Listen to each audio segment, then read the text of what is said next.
Assalamualaikum warahmatullahi wabarakatuh. Perkenalkan, nama saya Ditalia Iftizaro. Saya dari kelas manajemen non reguler 2B. Di sini saya akan meresum ulang tugas dari Pak Dadang, yaitu aplikasi pemasaran produk UMKM berbasis Android sebagai strategi meningkatkan perekonomian Indonesia. UMKM memiliki peranan besar dalam meningkatkan pertumbuhan perekonomian di Indonesia karena dengan banyaknya jumlah penduduk ini berperan untuk menambah lapangan pekerjaan. Landasan teori yang digunakan ialah panduan penelitian sesuai dengan fakta lapangan. Jenis penelitian yang digunakan dalam penelitian ini adalah studi kasual, yang pada penelitian yang dilakukan untuk mengidentifikasi hubungan sebab dan akibat. UMKM sebenarnya hampir mirip dengan sistem pemasaran barang atau jasa secara online. Bedanya yaitu proses jual beli dikontrol dan diawasi oleh pemerintah.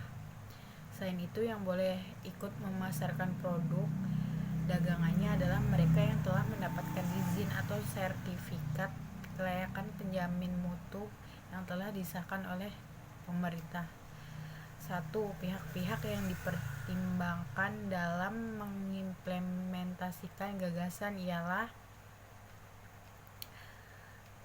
A. Pemerintah, yaitu sebagai pengawas pelaksanaan program. B. Kementerian Koperasi dan UMKM, berwenang untuk mengeluarkan sertifikat penjamin mutu, berperan sebagai lembaga.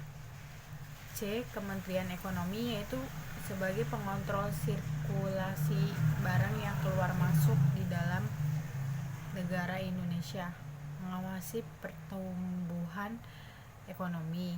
Yang D. Kementerian Riset dan Teknologi, mempunyai tugas menyelenggarakan urusan di bidang riset, ilmu pengetahuan dan teknologi dalam pemerintahan untuk membantu presiden.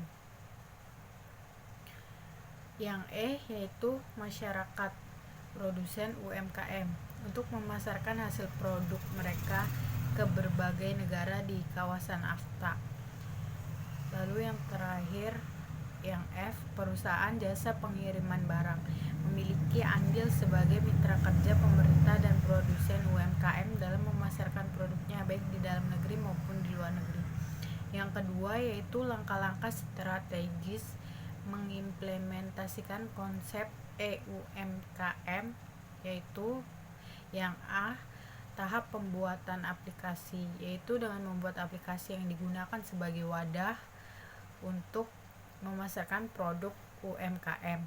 Yang B, tahap sosialisasi dan pendataan serta sertifikasi produk UMKM, yaitu mensosialisasikan kepada masyarakat terkait UMKM sedetail mungkin, mulai dari kegunaan, manfaat, cara penggunaan, dan lain-lain.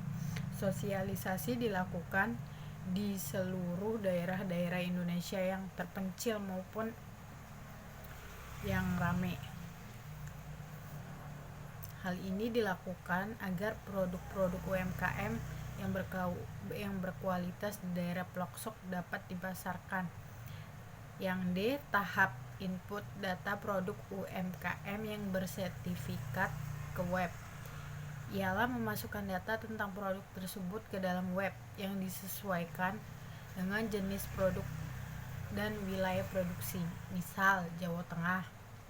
Sistem menginput data dilakukan oleh lembaga yang bertugas, baik di tingkat provinsi maupun kabupaten. Tetapi akan lebih baik input data juga dapat dilakukan oleh produsen itu sendiri. Hal itu karena pada tahap pendataan dan pemberian sertifikat kelayakan produk, produsen diberi username dan password yang digunakan untuk menginput data jika sewaktu-waktu ada perubahan atau kesalahan.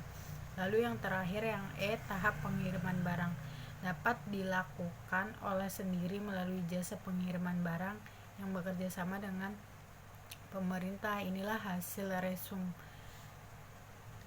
saya tugas dari Pak Dadang. Kurang dan lebihnya saya mohon maaf. Wabillahi taufiq walhidayah. Wassalamualaikum warahmatullahi wabarakatuh.